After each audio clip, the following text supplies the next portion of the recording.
Io non minaccio, sceriffo, io sparo. Ho detto di chiudere quella maledetta porta. Chiudi, ho detto!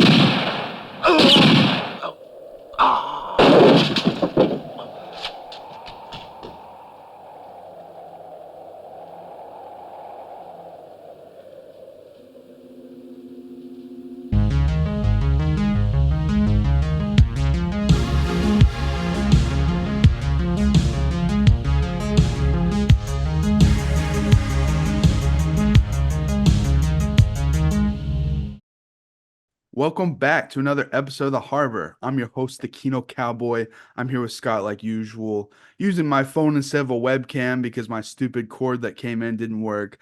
Doesn't matter though. Today we're talking about, I want to preface this and say I really wanted to do a Western on here, but I didn't. But the challenge to myself and to us is I wanted to pick an older one that didn't have a sort of romanticized look at the Old West. And this one certainly fit the bill.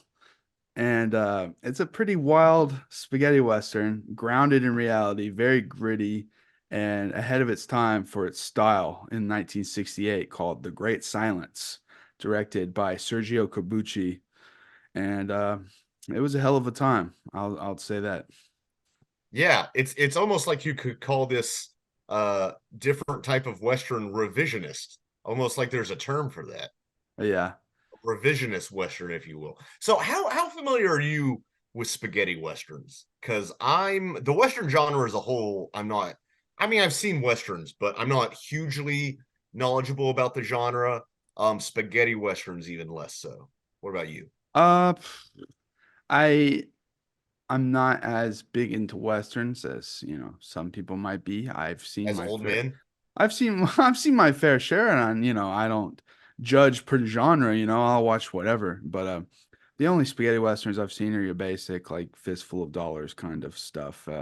Once Upon a Time in the West, a few things here and there, but I don't know. I've seen plenty of classics like regular westerns, true, like Rio Bravo and The Searchers and stuff like that. But this was like I was looking for something a little grittier, but still being like an old classic. And we have a trend on this Harbor cast that we seem to find our way towards films that were panned or not received by certain areas or audiences, and then they have a sort of reappraisal years later and recontextualized for the genre and now are considered either cult classics or just classics in general. And this is one of those because this didn't even make it into America for decades. I can see why watching it, why it would have been rejected at the time. But it's always great to see films like this come back around in a new light. It just always sucks because the director's either old as hell or long gone, and they deserve to have it a time where they could really get the praise they deserve for certain things. Same thing for like Come and See, and we've done plenty of movies like this in the past. But Right. The yeah, internet's an amazing thing because this was what 2017 when it was re-released in America. No, in 2012 and 2017. yeah, Now this film is known to other Western directors. It's influential within the genre. yeah. I don't think it was just widely seen by certainly not by American audiences, and I don't think necessarily by let's see, it had 570,000 admissions in France. Yeah, but even in Italy, where it was, supposed to be a big hit, it just didn't do that well. Yeah, and it wasn't really well received, and it's it is a complete subversion of many aspects of the Western genre. The Western genre, they're all morality tales. Good guys usually win. And if you haven't seen this movie, that doesn't happen at Yeah. all. You could kind of make an argument that some good comes of the ending, due to the martyrdom of the titular character, Silence. Silenzio, il grande silenzio.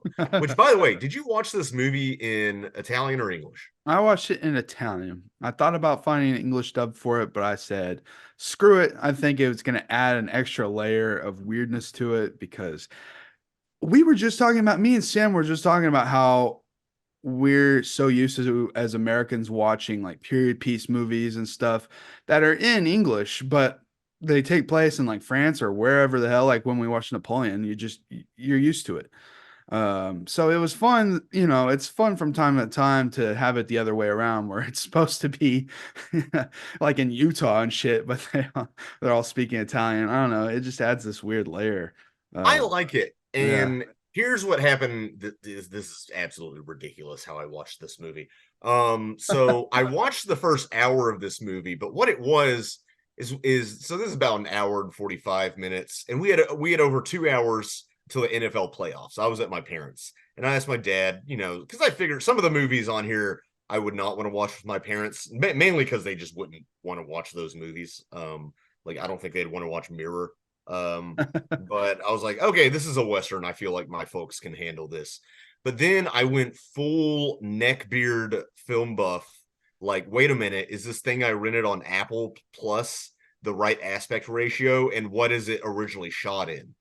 And I didn't know this about spaghetti Westerns, as due to my ignorance of the genre, is that they would have actors from all over Europe and America sometimes all speaking English, but because they're not all native English speakers or may not be English speakers at all, they would just dub the entire thing over. So it was all shot with the intention of dubbing over all of it. So there is no one original language. There's 5. It was dubbed over in 5 languages originally. Yeah. French, Italian, English, I think German and Spanish. So I was confused that even the English dub was not matching up with the lip syncing. At all. It's not the best lip sync job.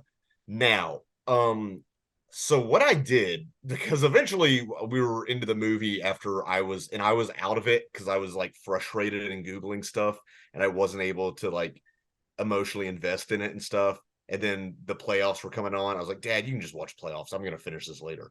So what I did is I watched the first hour in English and then I rewatched the entire movie in Italian. So I get a little bit of both. I would say overall, I probably prefer the Italian dub. Part of that is the lip syncing, because if my brain goes, oh, it's a dub, that's why it's not lip synced, then it's fine. But if it's almost lip synced, but not quite, it's very distracting to me. I don't know why. I get that now. Things will be a quarter of a second off, and it's just way more distracting versus just saying, okay, this is a dub. Secondly, while I think the English dub, it's good, it's a lot more generic Western in some of the voices and such. And I feel like you get a lot more of the Italian melodrama of the film. Because there is some melodrama going on. Yeah. With, widows and mothers having their sons killed, throwing themselves at Silenzio, saying, please avenge me. Mi amore. Yeah, it definitely has that flair to it. Yeah, it has that flair to it, which I enjoy, and it works in both. Like I said, but I'm gonna give the edge to Italian, and the novelty of it. This film was actually shot in Italy, which not in Spain, Almería in southern Spain, like a lot of them are. Yeah, and it's just, and you just kind of buy that it's supposed to be kind of close towards Utah or whatever. It doesn't matter. But it's one of those movies you're watching, you're like, damn, this probably sucked to film, because a lot of it, I mean, the whole movie is ice cold snow. And I love that setting. It's so cool for a Western, and it just adds to the grit and like the grounded nature of it. And it just, every scene is going to be more tense and more dangerous because it's just constant snow.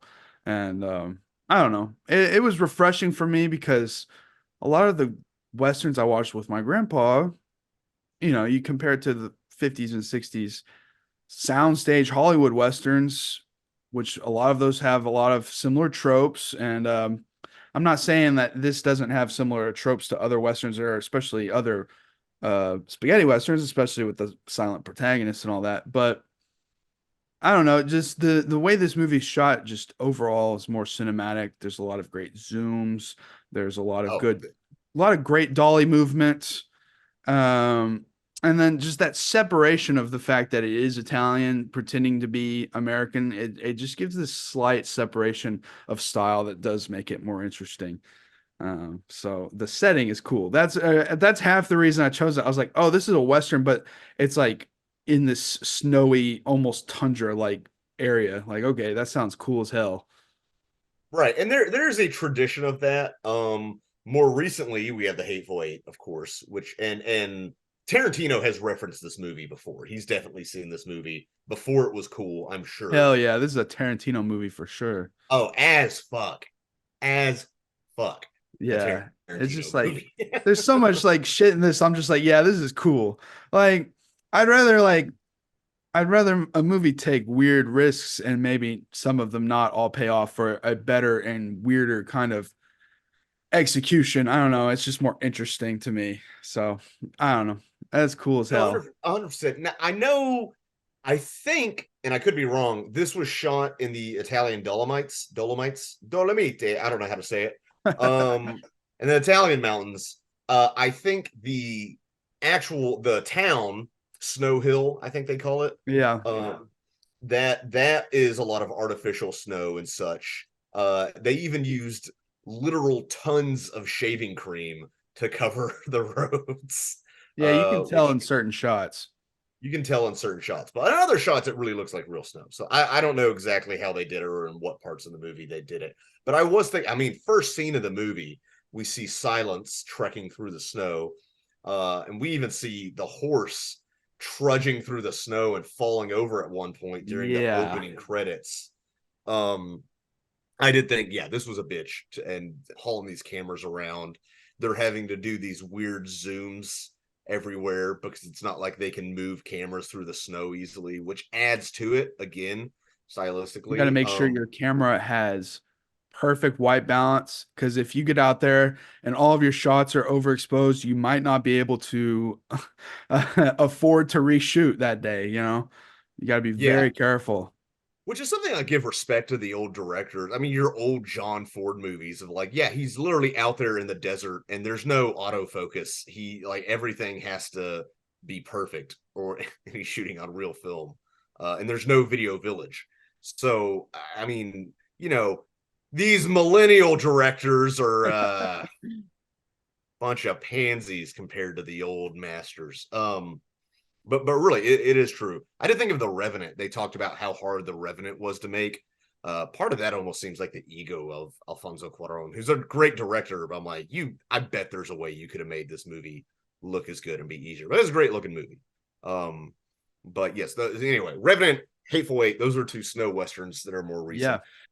This Corbucci also directed the original Django, which reading into it, I didn't know there's like 32 Django films, but most of them are just using the name Django because Italian copyright was really lax at the time, and people would just slap that on there or have a different character named Django and put them in the movie just to get people to see, because they really turned out westerns back in the day, more so than I even thought. Yeah, there's a documentary of Tarantino. I think it's called Django on Django, maybe, but it's on Netflix. It's just him talking about that kind of stuff, and I meant to check it out, but you know how it is when you're looking at Netflix queues and stuff. But There's too much content, and we're adding to it. But we can make it. I'm different. I can yeah, be famous. I don't know, but I do like. Okay, what am I in for here? It starts out okay. This is obviously a lone gunman kind of thing. Uh, and he has everything in control, you know, and he knew that the other people were there. He didn't need them, but he knew that the quote unquote bandits were there the whole time, and he only shoots in self defense apparently. But you do get that opening shot of like, okay, this guy's pretty badass with his gun. Easy setup, and immediately off the bat, you're like, okay, there's some cool ass blood in this movie. This isn't just your basic sanitized shit. Like, especially in the snow, you gotta get some good blood in the snow because that's such a striking image. Um, like, you know, like, for example, Tarantino was influenced by this and many other movies like this, especially the shot in Django Unchained where there's blood that just shoots across the cotton field or whatever, you know. It's just it's easy to do striking imagery like this.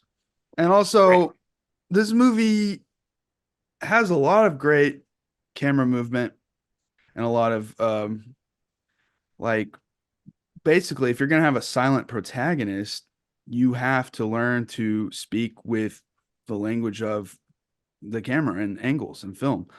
So it's very important that you don't have a lot of static shots, and which is a problem I notice in certain old films and TV shows, especially. It's just like, here's this boring flat shot of people drinking at the saloon. Okay. And here's another boring flat shot from a different angle, all medium shots because it's easier, you know.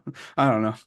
Right. Or everything on a sound stage. Everything feels very theatrical and not in the good way. Yeah.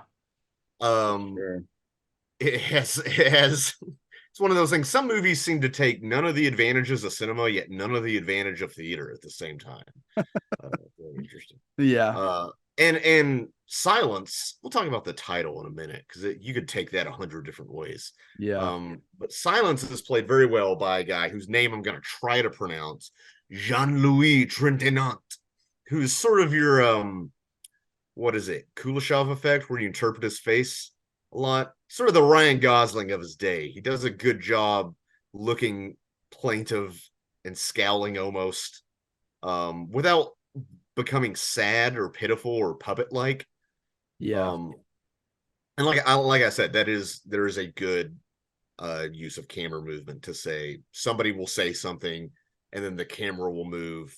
But just the example I'm thinking of is there's a point, and I find this interesting from a plot perspective. At one point, you have the protagonist and the antagonist before they're even pit against one another, sitting in a carriage riding to town with Yeah. the tritagonist, with the sheriff, who is an interesting character that I grew to like more through the movie because the actor is cast against type. Apparently, he's normally Frank Wolff. He's normally sort of a villain, and this he's almost comic. And you wonder if he's just an idiot or an asshole, but you realize very quickly he's a regular guy who's just way out of his depth, you know, because this Yeah. county or wherever we are, Utah territory, is just lawless, and he's pushing a boulder up a hill trying to get any law to it. Even though things in this movie are done by the letter of the law, which is part of the criticism, is that morality and law are not the same, but we'll get to that. But anyway, I find it interesting. There's a camera movement when they're in the carriage where sort of obvious, but the sheriff tells Loco or Tigre, or however you say Tiger in the Italian dub, that you'll find somebody who's faster than you one day, and the camera pans over to Silenzio. You know, not the most subtle camera movement, That's but awesome. it That's works, and you see it. everything in this movie is just like, okay, this is badass. This is badass. This is a badass way to do it, you know. But also, that's just like having them in that carriage at that moment. Such a great way to have this unknown source of tension that the villain is not aware of that's rising between the two, and this very necessary moment for silence to see how coldly and casually this guy is just taking down people for money. And so, yeah, I really like that scene for sure. No, he absolutely doesn't care. And Klaus Kinski, and by the way, I know he's in Herzog movies. I still need to go through Herzog's filmography. So this is the first film I've seen him in. Yeah, he's a bastard. And to be fair, he was a bastard in real life. So that's why he does it. And even his features, I mean, what an actor. He has this like rough, almost ape-like appearance. Yeah, wait a minute. I think I might have just put something together here. Oh my Like God. he was in Aguirre Wrath of God. Yeah, Aguirre Wrath of God. Holy shit. I You just just put made that that together? connection. Yeah. That's funny because I recognize that and I haven't even seen that That movie. movie is fucking unbearable in a great way. Like, that movie puts you through the fucking ringer, dude. Holy shit.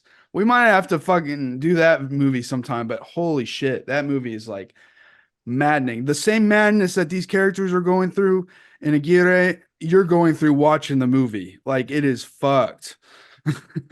That movie is a trial. Anyway, um, and before people come for me when I was talking about, you know, some of the more stilted, static, kind of theatrical looking shit of the 50s and 60s. I'm not talking about everything.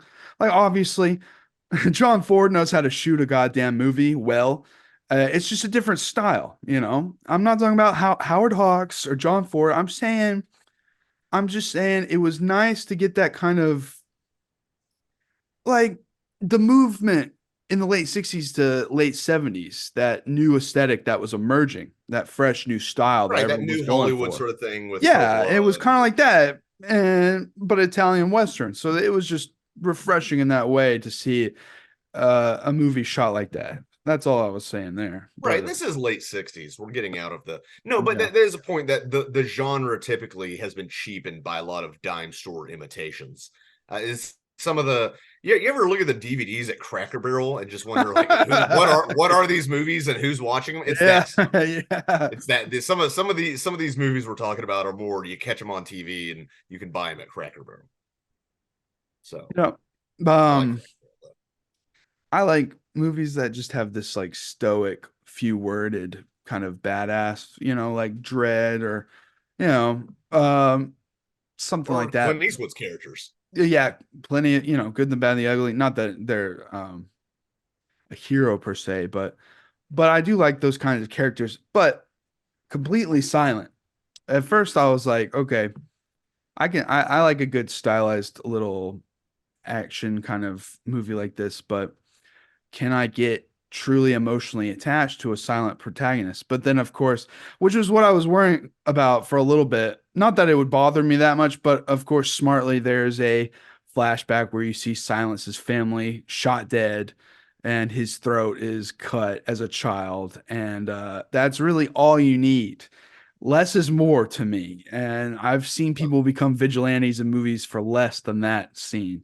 And so it's like, okay, we got that. He has all of his backstory, you know, right there in like a 2 minute It's scene. right there. That's That's good his no, enough. that's really his Batman origin story of just like, Yeah. all right, dead parents, throat was slit. The banker was there at the time, helping out whoever did that, the corrupt sheriff at the time. So this county or wherever we are, this territory has been corrupt for decades, you know, because this guy's probably in his 30s. So for 20 years, there's just been corrupt lawmen ruling over these people.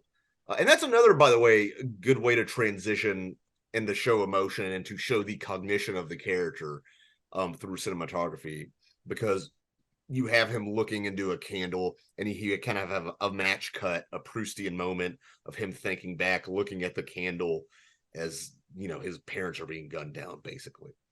Um, Yeah. And we get and also looking at the sexy what's her name? Pauline undress as he leers at her.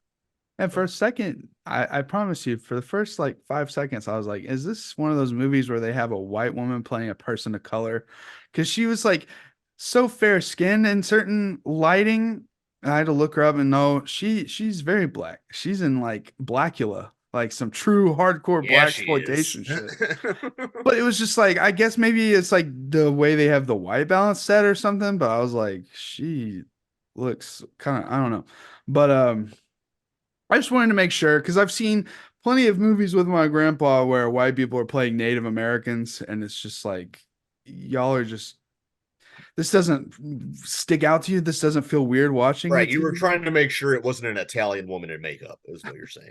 It'd be kind of The funny, but I don't know. Uh, but yeah, okay, no, I like the setup for the movie. It's like there's these so-called bandits that are going around and doing shit, but they're not really bandits. They're refugees just trying to survive. yeah, what do And we I think I missed it. What is the backstory of them? In some translations, they're Mormon, and so that's why they're um facing prejudice, among other things. But essentially, for example, Pauline, her husband, she says to Silence after they get down, that my husband was a good man. He was driven to thievery, basically by the economic conditions of the banker Pollicut and the other government. yeah, Um, because it is a pretty, as my dad said as we were walking it, he's like, this Western's pretty woke. And he didn't say that as a bad thing, but Yeah, one of the it main is. characters is a black woman in the 1960s And in there's an Italian. interracial love scene that's Yeah. not exploitative. It's actually very sensual and touching in a way. Yeah, but More than it could have been. What do no, you think? it's fine. I'm cool with all that, like especially in a badass movie like this, but I felt like it's kind of weird that she's doing this like 3 days after burying her Oh husband. no, it's weird. It's weird. It's a grief hookup. It's like Yeah. a um Like it's baller for like a it's a badass kind of movie thing. it's But a rebound. It's a heavy rebound. yeah. No, Oh man. absolutely. I realize that, yeah, it's weird. And if I don't know, I would want my wife to move on, but like quick, can you not like, a week at least, or a Yeah. month? Fucking A, dude. I'd Yeah. haunt your ass, dude, if Yeah, be at like, least yeah, my ghost being there in the corner. I don't know. I'd probably be like, nice. but yeah, dude, it's like just a couple days. Yeah, he doesn't talk, so she can project all of her thoughts and emotions onto him Yeah. and just vent, and he doesn't have to yap back. Dude, there you go. That's the dream right there. That's the dream, right? He got down, no big deal. But yeah, I do like that setup. Like, I'm not sure if her husband, how, I think it's, her husband wasn't like a bandit, I don't think, but like everyone's just been pushed to their limits when it comes to getting food and like surviving and stuff. So it's just, uh, in this world, in this movie, bounty hunters have completely just taken over and making their own economy out of killing pretty much anyone that slightly steps out of line with the law. And so we do get some moral complexity there, especially when the sheriff is talking to Loco in the prison and Loco's asking him like, or in the jail, he's like asking, well, why is it okay for you to hang people, but not when I shoot them dead, it's a problem. And the sheriff is like saying, "Oh, it's part of the law. We have people that are hired to be in charge of that. And it does raise some interesting questions, but also fuck these bounty hunters for taking advantage of people and taking advantage of people by killing their loved ones. Like that's fuck. And I don't know how historically accurate any of this is, but it's certainly interesting. No, I don't think it has to be. Most westerns are very historically Yeah. accurate. Let's be honest. There Yeah. weren't a lot of duels and shootouts. Somebody might have been ambushed and shot, but it was more like that because there weren't enough lawmen. Um, I and Pollicut, the banker, which I want to draw attention to the costuming on this, and I haven't really broken down any symbolism, except they do reference that Loco is wearing a priest hat because he almost feels like uh unrighteously he feels like he's righteous. He feels like he's in the right, Yeah. even though he's not. Which is, again, that's a big theme of this, is like, just because something is legally allowed, does that make it moral? Um, and what we'll go ahead and get into this. It's the director came out and said this is inspired by the deaths of Che Guevara and Malcolm X, and other civil rights leaders, or political leaders, people who fought for their freedom and then were gunned down by authority. Yeah, that's badass, Whatever dude. whatever conspiracies you want to believe about Malcolm X's death, or Bobby Kennedy's death, which I actually think happened maybe after or even during the production of this, but still, he said in interviews it's by that.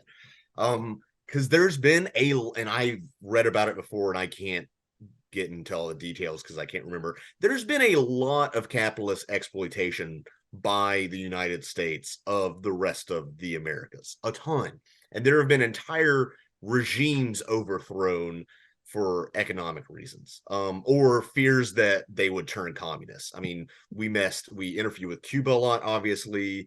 We helped back a coup of the democratically elected Allende in Chile, and all other stuff. We've put sanctions on Venezuela, and this is that, and it's one of those things. Some of these are clandestine, And then some of these you could argue like, well, it's within the law to economically sanction somebody, but does that make it morally just? Right. Or are you just, because you're part of the West, as it's called, because Latin America, despite being in the Western Hemisphere, I don't really think of as the West, as messed up as that is. We're thinking more European, and Latin countries, I guess, don't count. I don't know, or aren't economically powerful enough.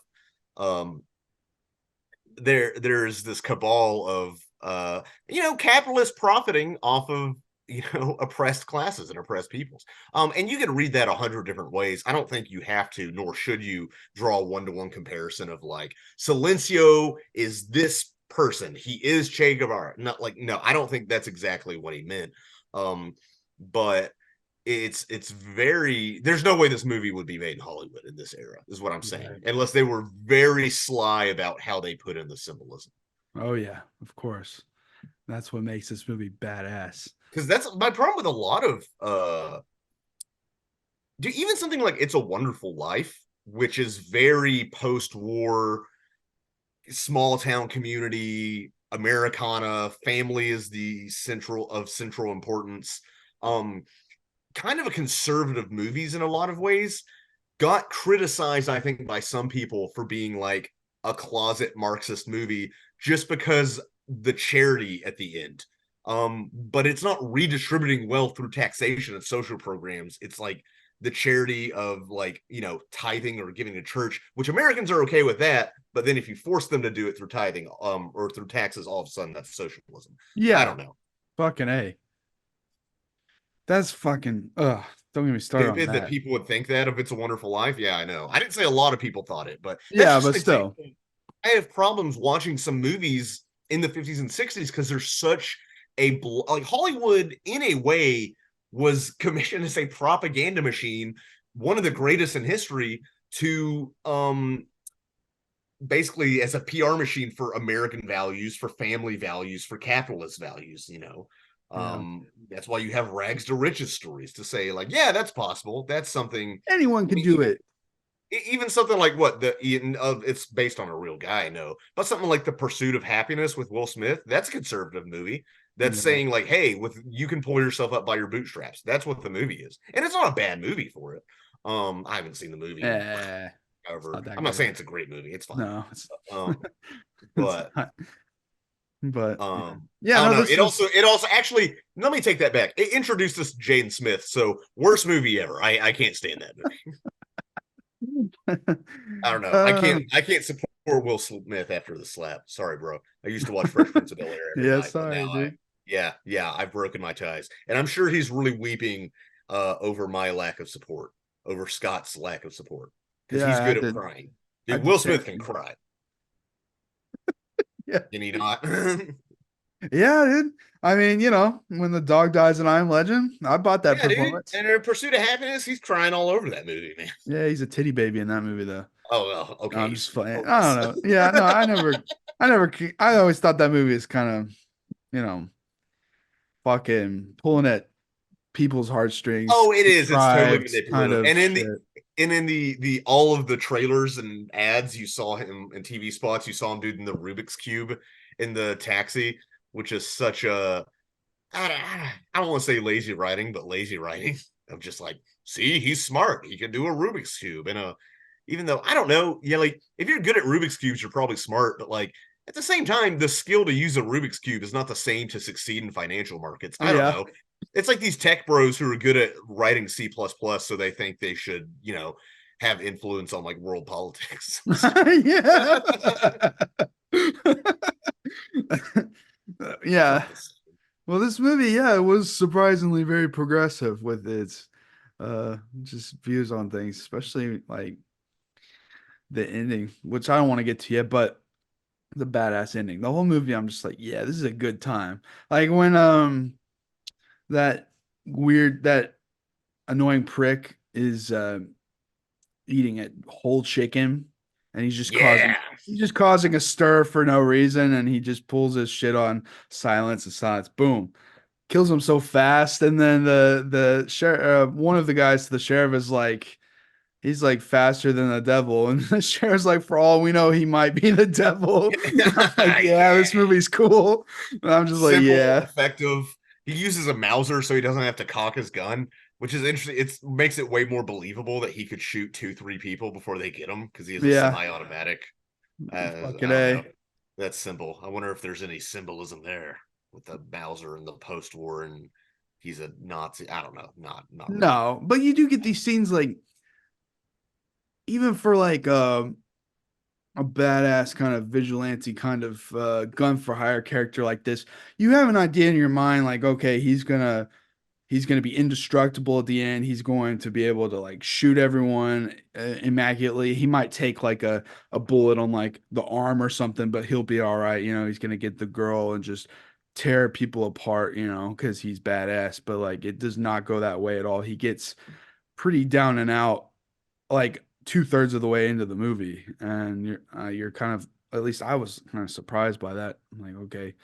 But then you think maybe, okay, John McClane has glass in his feet, and he's stumbling, but he still, overtakes shit and does what needs to be done. But this is fairly kind of realistic. Like, this guy's outmatched. What's he really going to do at the end of the day? I Yeah, don't know. there's 5 gunmen in this barn, and he gets his hand burned Yeah. completely, shoved into a bed of hot coals, so his shooting hands hurt. Yeah. Yeah, what are you gonna do? He's not John Wick. He's not Yeah. anybody like that. And we'll talk. We can still talk about the movie. Let's, since we're on the ending already. Yeah. There was an alternate ending shot for this that they ended up not using, and I read that originally this was the ending that Corbucci, the director, wanted, and then the actor who plays Silence, Trintignant, said, no, it doesn't make sense. We should have a darker ending. So originally, and you can see it on YouTube because this is in the Blu-ray extras for one of these releases. The sheriff shows up kind of inexplicably after falling into a frozen lake. Yeah, which is And dumb. yeah, just shows up and helps Silent shoot Loco and all the guys, and he gets the girl, and it's a happy ending, and that's it. And the Which I way it would, was, with a movie like this, I wouldn't have minded that because I like stupid shit like that, and like a badass kind of tale. But I really was taken aback by the ending of this. I was like, damn, no, we okay. got the better ending. And somebody, I normally don't cite YouTube comments on this channel, but somebody in the comments pointed out that's actually a worse ending, because in the ending text crawl of this movie, it said that because of these atrocities, things started to change, or in that people recognize the bounty killings and the corruption, Yeah. because of these sort of massacres. But does that happen if Silencio just wins and kills everybody? Or does he kill all the bounty killers so people don't need to realize that? Do more people Yeah. show up? You know, is it like the Iraq War where you kill one man and cut off one head of the Hydra and 20 other terrorist organizations pop up? Yeah. And I then don't know. I do That like was a that complete reach there. we do get moments of complexity with his character, like we get his backstory, but we also get that part where she's trying to get that $1,000 so he'll do the job, but Mr. Pollicut wants a piece of that ass, basically. Yeah, And he pretty much tries to pay her $1,000 to pay her. And yeah, and it's all but, I mean, it is said. Pollicut, one of the reasons he put a bounty on her husband is not just because he did some crime, thievery, I assume. I don't know if it's said, but because he wants a piece of that ass. So he kills her husband, because if there's any aphrodisiac in the world, it's murdering a woman's husband.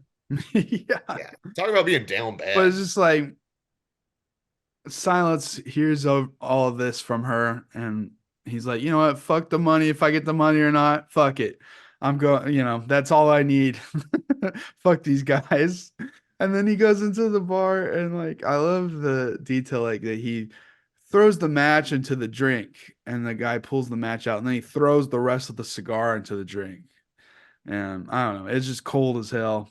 And like any other movie, that would have been enough for the guys to throw the table up immediately and start shooting. But He's actually playing it pretty cool as like a villain, like, No, that's he's not, calculating. yeah. He really has that sociopath vibe because he enjoys what he's doing. He's kind of smiling and laughing when he's dragging the guy through the snow to ask him for information. And he says earlier that I won't lose my temper because he knows what silence does is trying to. And I think this is actually how a lot of duels really work: is you try to bait the guy into drawing their gun, and then as they're drawing your gun, you try to draw yours quicker and shoot them. That way, it's self-defense, quote unquote. Yeah. Which is But what also this that's movie. like when he walks in there, there's this great like instead of a pen, it's just extreme close-ups of every single person at that table, and it just goes from person to person and then back to him. And it's another example of like letting the camera do the talking since he is a silent protagonist, and the movie succeeds so well at that I think this movie legitimately is worth studying for filmmakers because of that reason. And Yeah, I would say so. I thought How that, do you convey interiority through camera movement? yeah, Uh, which is hard to do, and a lot of people, like a lot, I feel like a lot of novelists and prose fiction writers don't get that. And a lot of some filmmakers don't. They have to spell it out for you. Although I think a lot of times that's lack of faith in the audience to yeah, pick up things. And we're not talking about any sort of great um inner complexities. I wouldn't call Silence a complex character by any means, but he's certainly complex enough where I care about him. He works as a protagonist, as a force of nature, as much of a force of nature as all the other forces of nature going on in this movie. yeah. And I like Because he, the huh.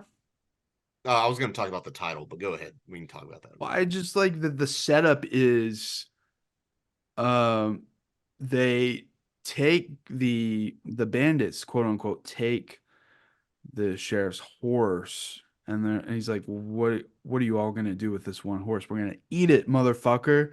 Which is a kind of a setup to try and frame these people as like savages, which is purposeful, but it really it makes it extra powerful that the sheriff is the one who is coming to terms with the idea like, wait a minute, these guys just need food, they need help. And even after they ate his horse, it's I think it makes it much better that he's able to be the one to decide, hey, this is what's going on, we need to do better. And he's just trying to do the right thing as a sheriff. He may have some takes that people might disagree with, but I like complex characters, not one way or the other. But I'm glad that I thought that was really great way to kind of fakely frame them that way. Because the director obviously didn't have that feeling towards them, but it was just also it's just gnarly. Like, yeah, we're gonna eat this fucking horse, bitch.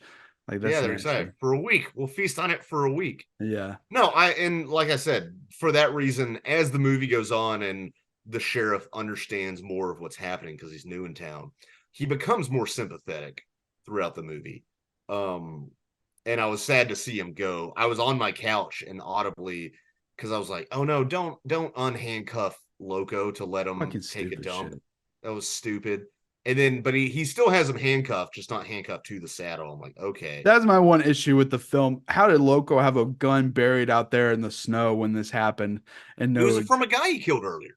Yeah, but like they just happened to go like right past it and shit. Like, That's where the trail is, I guess. I I don't know. guess. But then, I but when he dug out that I was on alone on the couch and went, oh shit. you yeah. know, But I it's was like, like they set up earlier that the sheriff's gun was too cold to shoot, but this gun has been buried in the snow. And so why, I don't know.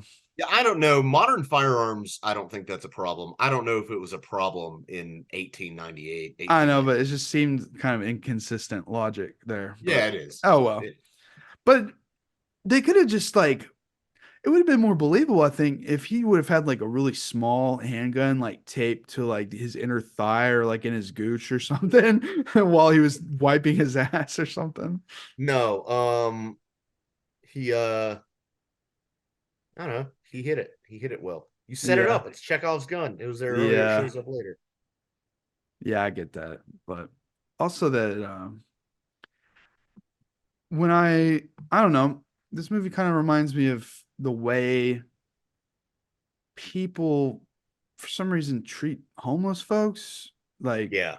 the way of like, oh, I'm going to report this person using a tent outside even though they desperately need shelter, or they're giving out food. It's against the law to give out more than so much amount of food to people for some reason. These like weird, almost fascist kind of laws that are in America and integrated because of capitalism. I don't know. It just reminded me. Well, It felt like it was commenting on a lot of that. yeah, it absolutely is, because poverty is seen as a more moral failing, and it's very Puritan in that way. Yeah. You almost have Joel Osteen just like this, like follow God and prosperity will follow, which is not said in the Bible. Jesus was totally down with the poors. Hell yeah. You know, and and they love being called the poors, but no, you absolutely have that thing. You have politicians who, this was years ago, but one politician, guess which party, famously said something like, well, it's like if you feed animals or raccoons or strays, they tend to breed and come back in greater numbers. And I mean, that is how a lot of people legitimately view the homeless. It is, I don't know what you do about it. I was in New York City a few weeks ago, and I was like, dude, I can't give money to every homeless person around here. Right. I would have, like, it's impossible. I mean, I wouldn't have any to do it. I couldn't do it. Um, and I have to have money for pizza, which is more important, I guess. I don't know. You Maybe I'm know, a bad person. no. Uh, you're not a bad person. Think about the 44 billion that Elon spent on Twitter. What that could have been. Well, that is so he can help control the media. I mean, Right. there is a long history of rich people buying up printing presses, for instance, to get their message out. So, but yeah, the condemnation of, like, I mean, we could sit here and talk all about how billionaires are sending rockets into space for God knows what reason. Um, but no, the fact that this movie even touches on any of that or makes you think about any of that puts it literally decades ahead politically of its Yeah, contemporaries. especially because I thought it was just going to be kind of like a not an exploitation movie, but just kind of like A gritty a western, gritty run and gun kind of thing, you know. which it is, Yeah. but and all the violence seems very meditated by the filmmakers. It's not uh even Tarantino, it's not reveling in the blood for its own sake. It's not Kill Bill where he's like cutting dudes' limbs off and it's spraying everywhere. Not that that's not awesome. I love it. Well, there is at the beginning, like you see brains in the fucking snow and shit, which I Oh, was you did? I surprised didn't by. see brains. That's Yeah, cool. you see, yeah, I was like shocked. I was like, hell yeah, dude, Oh this is yeah. cool. No one, dude, America's too soft for this movie. I knew it immediately. Nah, dude.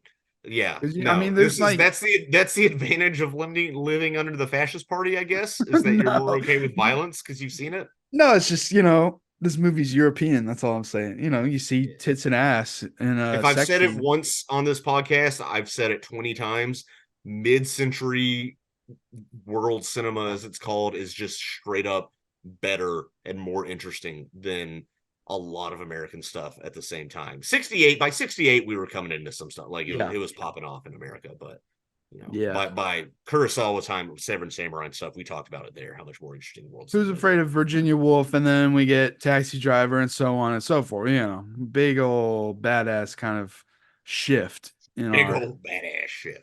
you know, I don't know. And I guess I want to talk about the title before we wrap up. Yeah, Um, how do you read this title? Because I think there's a lot of ways you could read it. Or do you read this title much at all?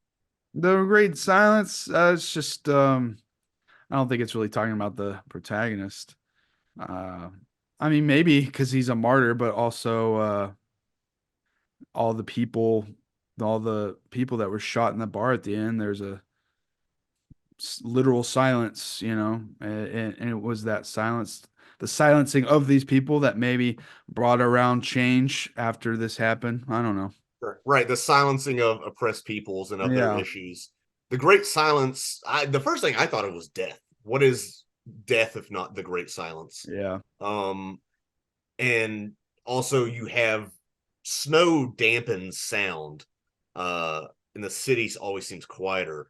So on top of the protagonist, you have all those. You have the environment that they're in, which leads to the silencing of their political voices, and you have the silence of the character himself. Yeah. Yeah. Yeah. You got anything else to say about this movie? I think that about wraps it up, really. I think Me this too, is man. a cool ass little flick. I'm glad I watched it. And I'd love to see more subversive westerns like this. I really just got to do a deep dive. But yeah, The Great Silence, 1968. If you listen, check it out if you haven't watched it. See, next week on the Harbor, we're doing Days of Heaven, Terrence Malick. First Terrence Malick on here. The only Terrence Malick I don't think I've seen. And then also Conan the Barbarian. So look forward to those next two episodes. I love Conan the Barbarian. Il Yeah. grande silenzio is bella. It's a bella movie. Yeah. So yeah, go check out our older stuff. We've got plenty of stuff. We're gonna be doing a Planet of the Apes reboot trilogy later on in a few weeks. We have 2 episodes of that, and which are some of our biggest episodes. Go check out that stuff. You know, if you want to support, share, whatever. Likes actually go a long way on YouTube these days. They do. He With has a the book algorithm. I have a book for sale. Scott does comedy, et cetera, et at Scott cetera. K Comedy on Instagram. I just got finished hosting a weekend in Hell Lowell, yeah. Arkansas. Went well at the Grove. And I'll be in Little Rock doing stuff, getting booked more. Please book me. I'm unemployed. I need help. I'm Yeah, I'm if gonna you, be I'm gonna be eating horses soon myself. So yeah, Il hell yeah. grande silenzio. But yeah, we also have a tie-in film to this show called The Patrician's Guide to Kino. So The check that out. Patrician's Gate. Scott and I are both going to learn Italian. We'll have it fully mastered by the next episode, and we're going to do our next episode in Italian. So look E forward. basta racism. Some people online get pissed off when you say "cook the pizza," and that's offensive to Italians. Italians get the joke. Italians can laugh. Yeah, they don't give a fuck. I know they don't care. Every response to that's offensive is another "cook the pizza." So you know, Pizza. just an endless cycle. So thanks for They listening, invented everybody. fascism. Fuck fascists. Fuck anyone that is a dick. Ron about the poor. DeSanctimonious dropping out of the race. And sanctimonious. If you tell on homeless people for having a tent or for doing anything they need to do to survive, unsubscribe from this channel. Thanks for listening, everybody. We'll see you next week.